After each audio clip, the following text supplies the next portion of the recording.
जी, नमस्कार, स्वागत है आपका एक बार फिर अध्ययन मंत्र के यूट्यूब चैनल पर। मैं हूँ रोहित वैदान और सुबह-सुबह ये है पेडागॉजी शॉर्ट्स जिसमें हम आज ले रहे हैं अपनी तीसरे नंबर की क्लास। और तीसरे नंबर की क्लास के बाद पिछली 2 क्लास हम ऑलरेडी ले चुके हैं जिसमें आपने जाना लॉ ऑफ लर्निंग, वहाँ आपने बिल्कुल सही जवाब दिया था। वहाँ पर लॉ ऑफ एक्सरसाइज़ का जो होगा लॉ ऑफ डिसयूज़ बिल्कुल एकदम बढ़िया। चलिएगा आज एक नए इस पे चलते हैं और पेडागॉजी शॉर्ट में आज ना आपकी बेहद डिमांड पर एक चीज़ आई है वो है कॉन्सेप्ट मैप। कॉन्सेप्ट इसे कॉन्सेप्ट मैप भी बोल दिया जाता है या कुछ लोग इसको कॉन्सेप्ट मैपिंग भी बोल देते हैं, लेकिन ये कॉन्सेप्ट मैप ही समझिएगा। अब देखिए जैसा कि इसके साथ ही लिखा है कॉन्सेप्ट मैप क्या होता है, तो कॉन्सेप्ट मैप को समझने का जो बिल्कुल तरीका बेसिक है, जरा उसे समझिएगा क्या होगा एक बार देखते हैं यहाँ। देखिए कॉन्सेप्ट मैप होता है ये।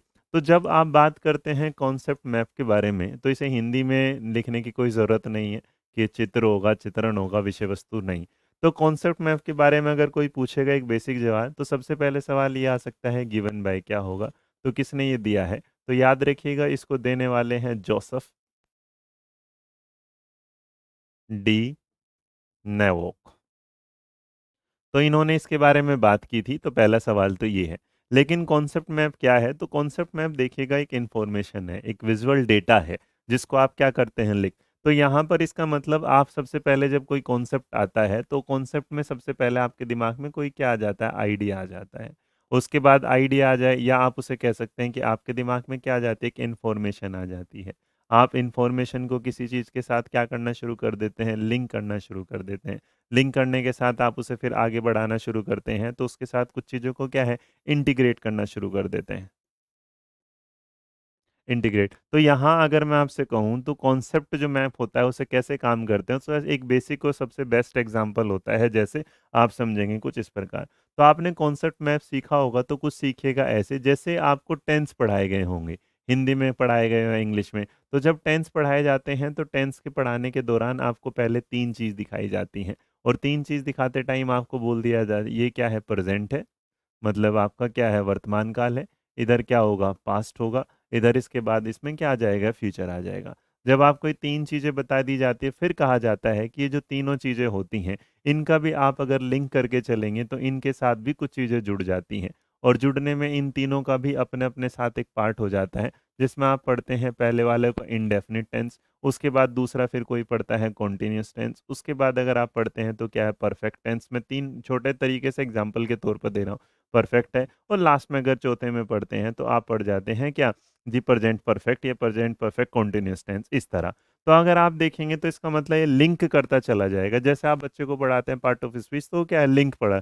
अगर मैं साइकोलॉजी की बात करूँ तो साइकोलॉजी जब आप पढ़ाएंगे तो इसका मतलब साइकोलॉजी का बेसिक जो नॉलेज आपको देना पड़ेगा। तो कॉन्सेप्ट देने के लिए इसका मतलब आप स्टार्टिंग से जब करेंगे तो स्टार्टिंग में से बताएंगे स्कूल ऑफ साइकोलॉजी कौन है, स्कूल ऑफ साइकोलॉजी में कौन कौन आता है, उसके बाद आप देखेंगे कि मोरल डेवलपमेंट कौन चला जाता है। तो आप धीरे धीरे धीरे जोड़ते हैं। जब आप पढ़ा रहे हैं लर्निंग की थ्योरी तो लर्निंग की थ्योरी में आप सारे लोगों को कैसे जोड़ के।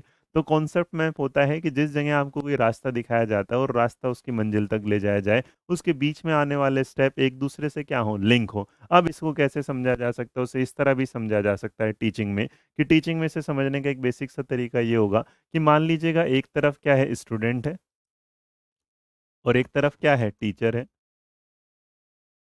तो जो स्टूडेंट और टीचर का रिलेशन है उसी तरीके से समझिएगा। स्टूडेंट भी क्या करता है स्टडी करता है, टीचर भी क्या करता है स्टडी करता है। लेकिन अगर वो स्टडी करता है तो इसलिए करता है कि वो बच्चे को क्या करता है समझा सके। मान लीजिएगा बच्चे को समझ में नहीं आता तो वो किससे पूछता है टीचर से पूछता है। मान लीजिएगा टीचर को समझ में नहीं आता तो अपने भाई पीयर्स के साथ या अपने दूसरे टीचर से पूछता है, कनेक्ट करता है। मान लीजिएगा ये अपनी कोई लर्निंग क्या करता है ऐड करता है, ये कुछ नया जानता है तो लर्निंग करके नया जानने के बाद ये किसको दे देता है बच्चे को दे देता है।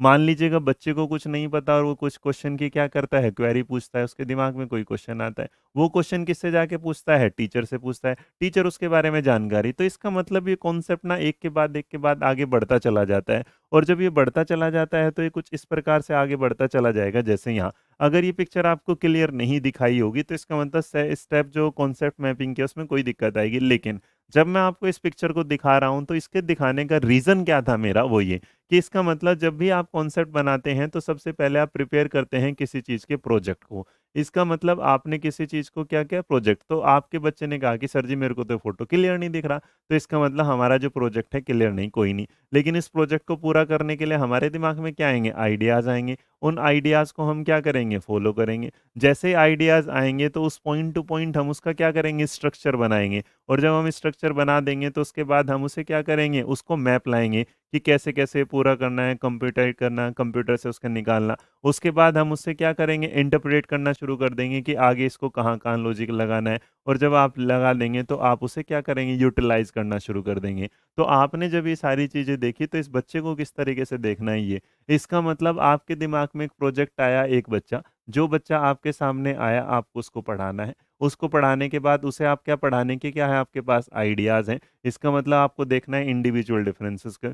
जब आप वो आइडियाज़ देखेंगे तो आइडिया देखने के बाद आपके दिमाग में कई सारे तरीके आएँगे, उन कुछ तरीकों को आप अपनाएँगे। उस 1-2 तरीका आपका कामयाब हो जाएगा तो आप उसे बच्चे पे क्या कर देंगे, अप्लाई कर देंगे। अगर वो एप्लीकेशन में आ जाएगा तो उसके बाद आप दूसरे टीचर को जाकर ये बता सकते हैं कि देखिएगा इस बच्चे को ऐसे पढ़ाया जा सकता है। और जब ये आ जाएगा तो सारे टीचर उसे यूटिलाइज़ करना शुरू कर देंगे। इसका मतलब जो प्रोसेस पूरा चला था वो क्या हो जाएगा, कंप्लीट, और बच्चा इसमें समझ जाएगा। तो मैं अगर आपसे इस चीज़ के बारे में बोल रहा हूँ, तो जब भी आप कॉन्सेप्ट मैप के बारे में जानेंगे तो बस इसकी एक बात सबसे ज़्यादा ज़रूरी याद रखिएगा, कॉन्सेप्ट मैप हमेशा वो होता है जो आपके लिंक को, मतलब आपके जो नॉलेज का लिंक है उसे एक दूसरे के साथ क्या करता है, अटैच। और अटैच करने का मतलब है सिस्टमैटिक तरीके से वो चीज़ों की जानकारी देता है। ऐसा नहीं कि कभी भी कुछ भी उठाया और उसके साथ आपने जोड़ दिया। तो ये था मेरी तरफ से छोटा-सा एक जानकारी जिसे हमने जाना है कॉन्सेप्ट मैपिंग के नाम पर। कॉन्सेप्ट मैपिंग से रिलेटेड कुछ सवाल होंगे जो मैं अगली क्लास में डिस्कस करूँगा। अगली क्लास में मतलब पेडागोजी शॉर्ट में जब आऊँ तो पहला सवाल मैं कॉन्सेप्ट मैप से आपके लिए लेके आऊँगा, या